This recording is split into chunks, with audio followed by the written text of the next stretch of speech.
همیهنان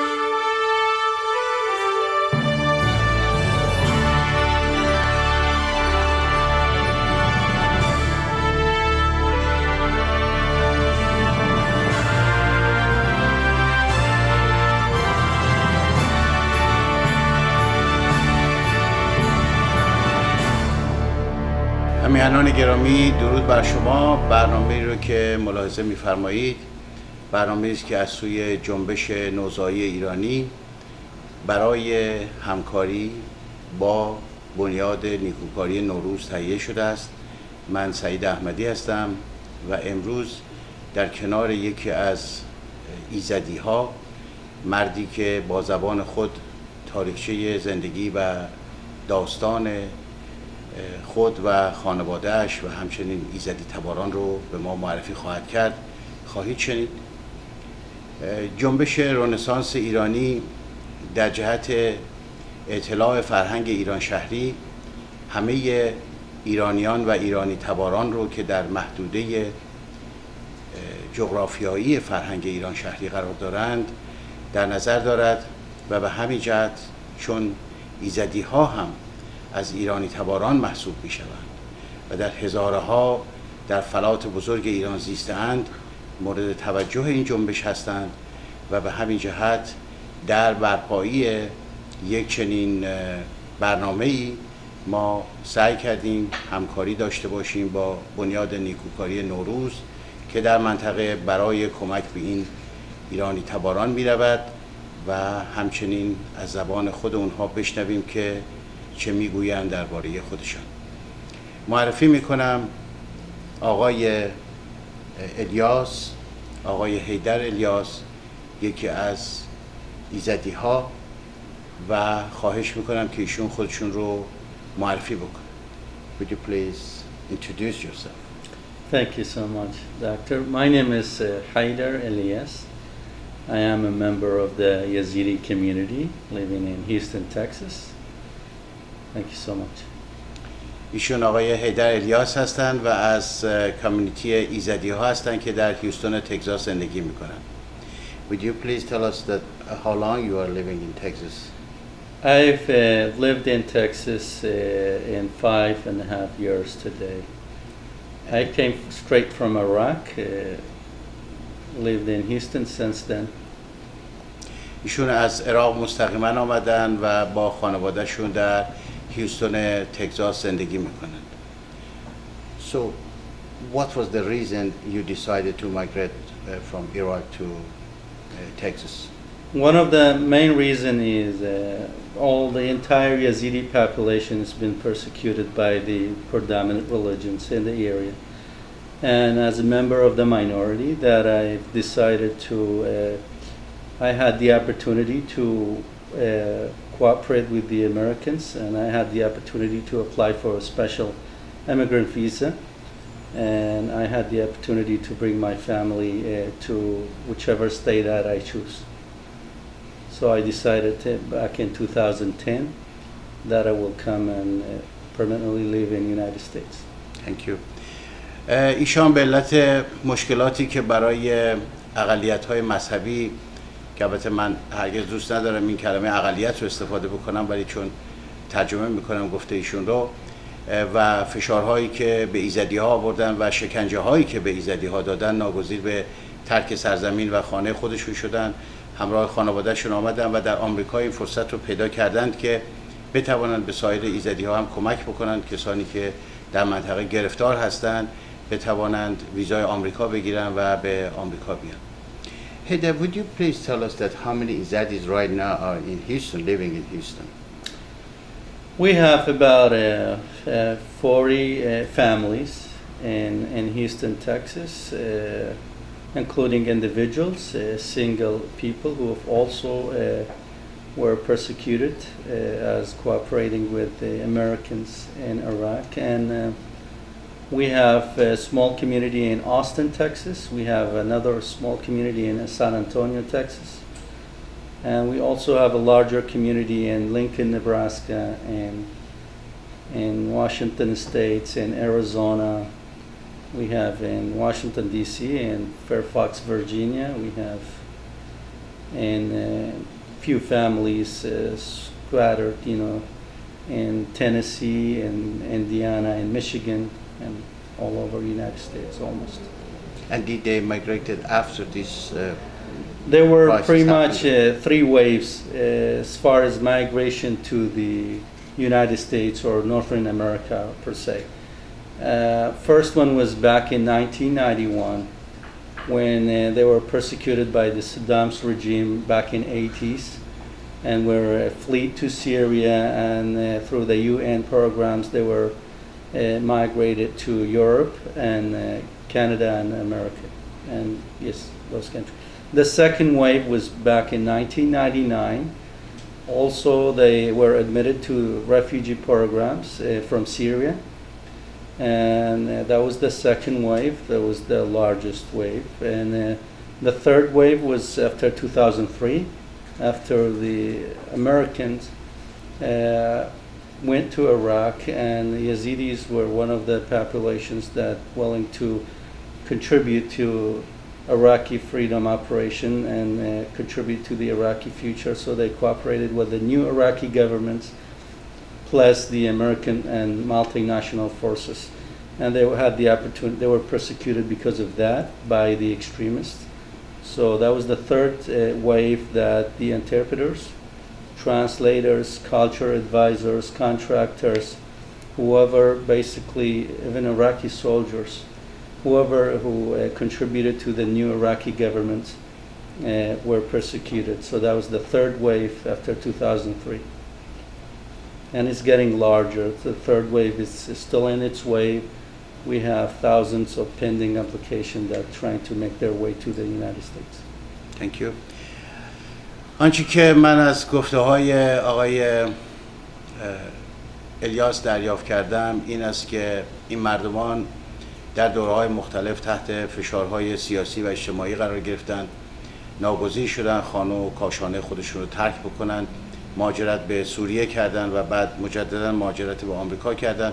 امروز در بعضی از استیت‌های ایالات متحده پراکنده شدن و آنچه که مایه تأسف من هست این است که مردمانی بدون گناه در سرزمین‌هایی که یا به علت دخالت بیگانگان در اون سرزمین‌ها مثل اشغال عراق توسط آمریکا و یا حکومت‌های فاسد محلی و یا هر دو ناگزیر می‌شوند که سرزمین خودشون رو ترک بکنند. بیشترین مهاجرتی که صورت گرفته است بعد از حمله آمریکا به عراق به این دلیل بوده است که مردمان ایزدی برای رهایی تلاش می‌کردند و کمک می‌کردند به نیروهایی که جزء ارتش رهایی بخش عراق بودند در اون زمان و مسلماً تندروها و کسانی که نمی‌خواستند اون وضع ادامه پیدا بکند اینها رو مورد شکنجه و آزار قرار دادند. Thank you. Hede, can you tell us some brief story about your faith? Yes, Yazidi is a religious minority group. We call it, as in modern terminology, Yazidi in English. Yazidi in Arabic, Êzidî in Kurdish and Persian. It basically goes back to ancient times where Yazdâ is God, the Lord, Khuda. Dai is created, or the Lord who created me. That goes back to that original word. And our history, our calendar goes back to 7,674 years. And this is, we celebrate, and this is one of the new year that the Yazidis celebrate the life of colors. Green color, red color mainly of the flowers, and they call it Red Wednesday. That is in the first week of April, and that is celebrated in every year. That's Yazidi New Year, Êzidî New Year. So that's how long it goes back to. We share our traditions with Zoroastrians, with Sumerians, and with the recent and predominant or contemporary religions as well. As far as traditions, we share some with Sumerians as the worshiping the sun, Shemas, god of sun, or the angel of the sun. We call it Shams, Shams. And the fire with Zoroastrians, and we worship the fire. We light up in our Lalishan temple. We have the religious people who are guardians to that temple. They light up 365 candles, and they worship. That's a symbol of fire, of how we worship the fire with Zoroastrians. We also share some traditions with others, like names, for example. Our names are kind of adapted to the modern Iraq, as we were one day accused of Yazidis as a leader. The Yazid bin Muawiyah, the leader of Sunni wave, one day that they accused him of killing the sons of Ali, Hassan, or Hussein per se. So Yazidis were accused of killing because at that time Shia or Sunnis they did not know the name for Yazda or Yazdâ. So they call them simply Yazidis. They thought that they were followers of the Yazid bin Muawiyah. So they were persecuted at that time. What Yazidis did to kind of coexist with their neighbors and adapt to the situations, they explained through their love to their neighbors that we are no evil, we don't kill people. So they even named my name Haider, which is Shia. Hussein is my brother. Hassan is my father's name. And we also share with Omar, or Sunni names, so we can coexist for centuries. Sure. We've been doing the same thing, and we've been sharing the traditions. That's right. And this is how we show Shia and Sunnis that we don't kill nobody. That's right. من مختصر میکنم سخنان ایشون رو. آیینی که این مردمان باور دارند یکی از کهنسالترین آیین هایی است که در منطقه میان رودان بوده است و در همسایگی ایران بزرگ و پس از اینکه ایران توسعه پیدا میکند در دوران هخامنشیان به ماورای میان رودان تا شرق مدیترانه، به طبع این مردمان هم بخشی از شاهنشاهی بزرگ ایران بودند.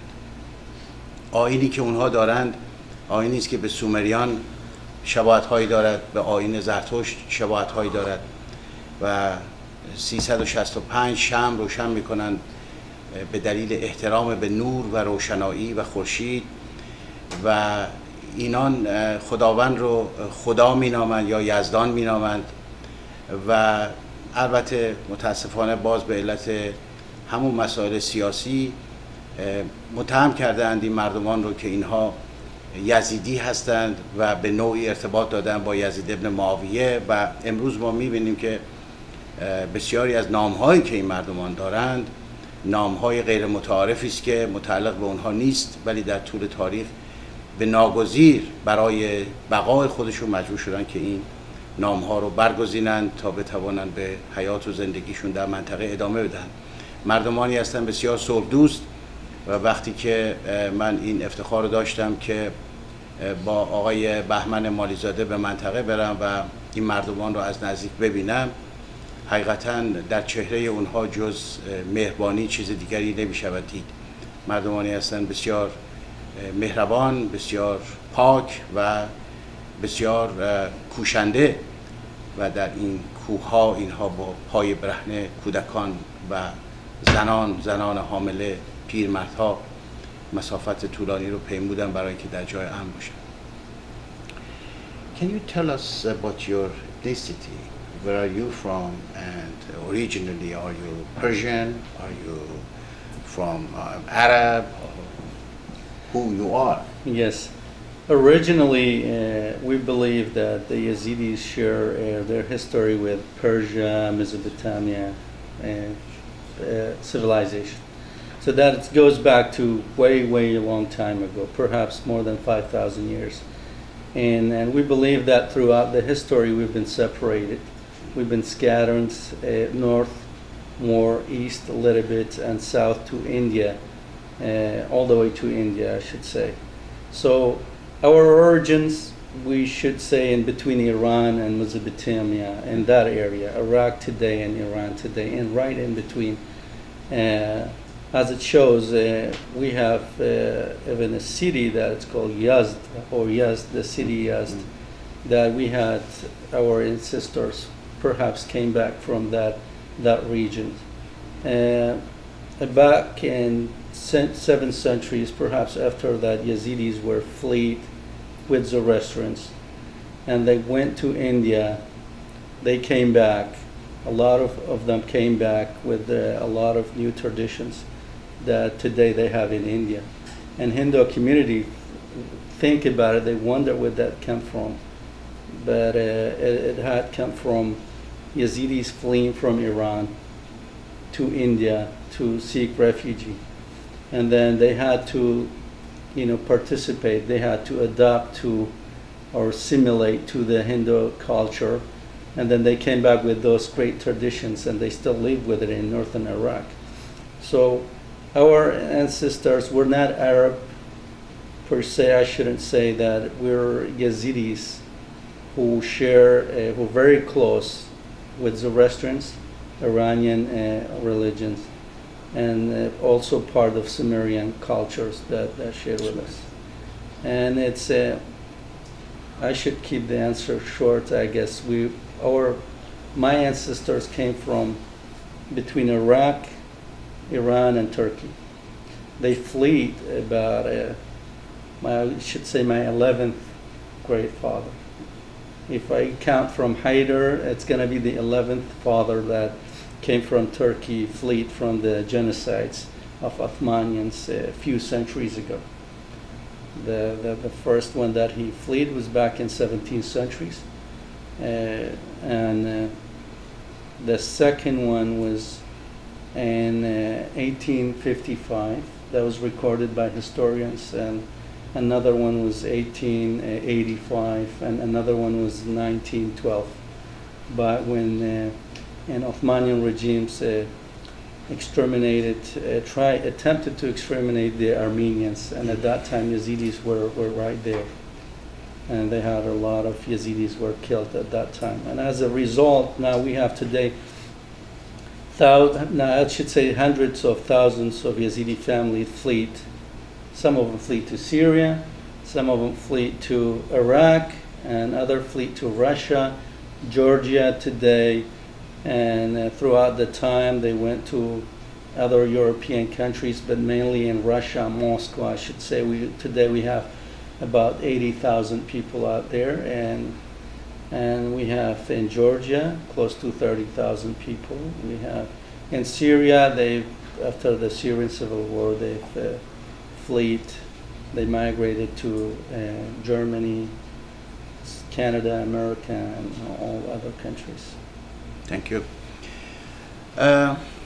یزیدی ها یا ایزدی ها در اصل مردمانی هستند که در منطقه میان رودان از هزاران سال پیش میزیستند و شوربختانه به تمدن سومری بسیار نزدیک هستند و شاید از سومریان باشند.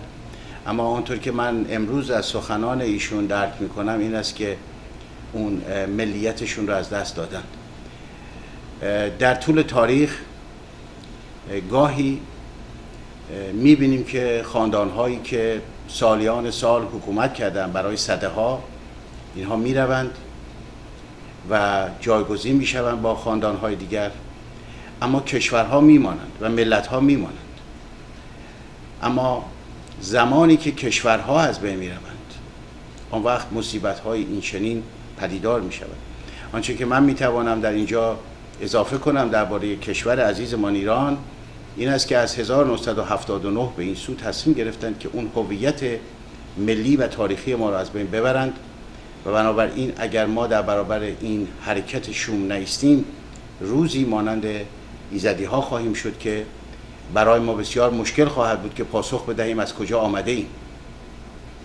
و به همین جهت است که جنبش رنسانس ایرانی این وظیفه رو برای خودش قائل شده است که تاریخ ما، گذشته ما هویت ملی ما رو حفظ بکند، دوباره احیا بکند و به ما بفهماند و گوشزد کند که ما که بودیم، که هستیم و اگر این هویت رو از دست بدهیم آن وقت به گونه‌ای خواهیم بود که مثل بابلی ها فقط اسمی در تاریخ از ما باقی خواهد ماند و دیگر سرزمینی نخواهیم داشت و این یکی از بزرگترین فاجعه هایی است که برای هر ملتی میتواند رخ بدهد.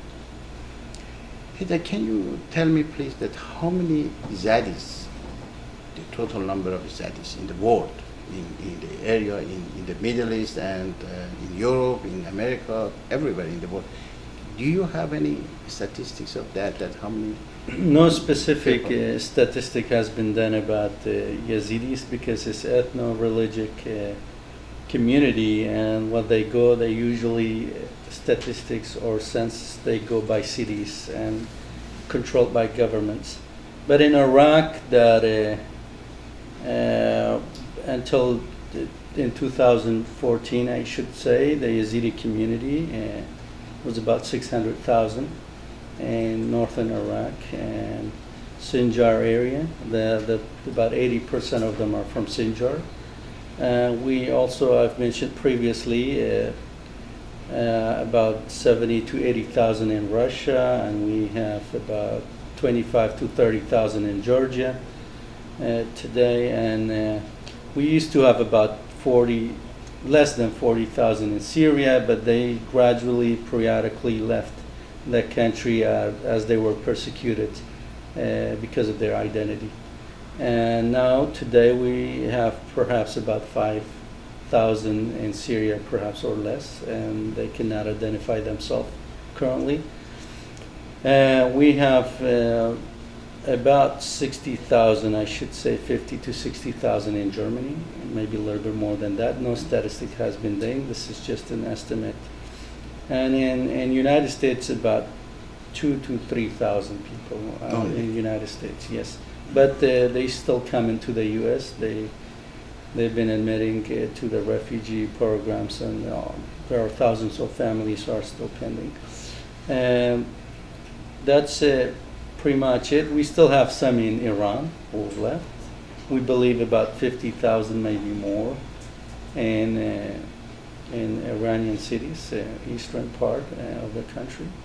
And that's we believe that the total estimate from 750,000 all the way to 900 to 1 million in the entire world that can identify themselves are the Yazidis. Millions of others, I should say close to 15 million people can say today, if they go back to their histories, that they used to be Yazidis. I have thousands of people that have already told us that not too long ago their great-grandfathers, perhaps they were forced to convert to Islam, just as what ISIS is doing today, they were doing that. It's just a repetitive historic event throughout the time. And a matter of fact, yesterday a person told me he was Kurdish from northern Iraq. He said his grandfather was Yazidi. Mm. So every time that you see somebody that either Arab, Kurds, or Zoroastrians, they said that we used to be Yazidis, or we used to be Zoroastrians, or we used to be, they can think of ISIS, that the atrocity that they making, and it's just a repetitive event. Thank you. سوال کردم از ایشان که جمعیت ایزدی ها در جهان چقدر هست. جمعیت پراکنده‌ای هستند در اروپا، در بخشی در عراق، به خصوص در سینجار، در منطقه کوبانی، در سوریه و همینطور کشورهای دیگر، بخشی در ایران و تعداد 2-3 هزار نفر در ایالات متحده. ولی جمعیت ایزدی ها تقریباً حدود 1 میلیون یا شاید اندکی کمتر هست. آنچه که من میتوانم در پایان برنامه اضافه بکنم این است که از قرن هفتم به بعد، یعنی از زمان پیدایش اسلام و توسعه اسلام در منطقه، بسیاری از مردمان ناگزیر شدند که از آیین کهن خود دست بکشند بالاجبار و حتی نامهای میهنی و نامهای محلی خودشون رو کنار بگذارن بالاجبار و مجبور شدن مسلمان بشون، مجبور شدن نامهای عربی بگیرن و این حرکتی است که امروز توسط داعش و داعشیان و سلفی ها در منطقه ادامه دارد و از این جهت است که شاید چنین برنامه‌هایی بتواند کمک کند به آگاه شدن اذهان ما برای اینکه بدانیم که هستیم و بایستی چگونه در برابر این هجوم فرهنگی به خصوص بایستیم، صرفاً با حفظ فرهنگ کهن خودمان و بزرگداشت اون ارزش‌ها